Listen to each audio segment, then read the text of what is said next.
I learned something from the fighters because prior to speaking and talking with some of the guys, I didn't know the depth of UFC fighting, and I thought it was whoever could survive this brutality. But once talking to the guys, finding out this is tactical, this is a chess match. It has to do with controlling frustration, controlling emotions, all of those things that are applicable to life, that requires reasoning and requires to live life and make decisions, not just from an emotional standpoint, but a reasoning standpoint. And being able to remind them this is what you do, to continually be successful throughout life and post-career. I love talking to current players because their semen is still wet. My semen as an NFL player is dry.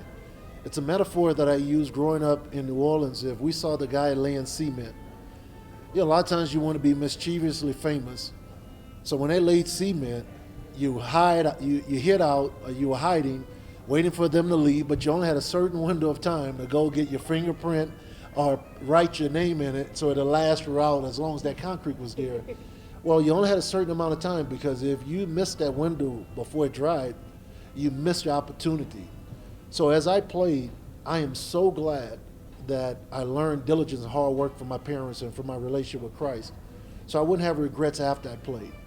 And now I can now tell and remind the current players, hey, don't be distracted by all what I call the fringe benefits of being an NFL player, the money, some of the guys, the ladies, or where you can go all over the world and have opportunities. And forget to maximize your potential here and work extremely hard and make sure every day you're working so collectively you as a team can now have a performance on Sunday, Monday, or Thursday whenever you play, where those thousands and millions of fans that either watch you on television or in the stadiums, they won't have a regret that they invested 3 hours looking at this game or going through all of this park and paying for the concession because you dogged it, because you sat out and you didn't realize how excellent was important, that excellence wasn't an event, attention to details, but it's what you did repeatedly because you want an excellent performance on game day. I love to pour into the current players and say in any way.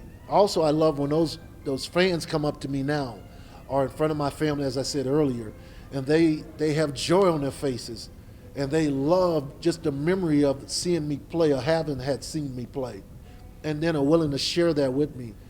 That's when I tell the current players, this is when you don't want to have regrets. You don't want that same fan to remember the ball you missed, right? Or the game you lost. You want them to remember good things about what you did when you played because you prepared yourself every day. So that's the awesome thing about the veterans that are here. Their semen is dry, but they still have opportunities, as we're doing in Ferguson and throughout the St. Louis region. They still have opportunities to leverage what they used to do because it has interests and it has things that they know about the sport that they can now convey to other people that would have transformative skills when it comes down to everyday life issues and the fight of life that I call it to be successful.